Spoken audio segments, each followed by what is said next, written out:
ভালোবাসা জিনিসটা খুবই অদ্ভুত, তাই না?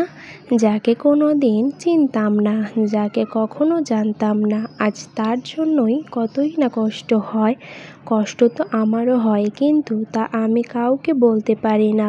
চিৎকার করে কাঁদতে আমারও খুবই ইচ্ছে করে, কিন্তু তা আমি কখনোই পারবো না, কারণ আমার কষ্টগুলো বোঝার মতো কেউ নেই। তোমার সাথে দেখা স্বপ্নগুলো আজ একা ভাবতে খুবই কষ্ট হয়। কষ্ট পেতে জন্ম আমার, সুখ পেতে নয়। তাই তো সবাই আমার সাথে করে অভিনয়। হঠাৎ একদিন হারিয়ে যাব, কেউ পাবে না খুঁজে। বেঁচে আছি বলেই কি সবাই কষ্ট দেয় রোজ? কষ্টটা খুব বেশি মনে লাগে যখন আপন মানুষ কোনো কারণ ছাড়াই অবহেলা করে। দিন শেষে কষ্টটা তারাই পায় যারা কাউকে মন থেকে সত্যিকার অর্থে ভালোবাসে। আর এটাই বাস্তবতা।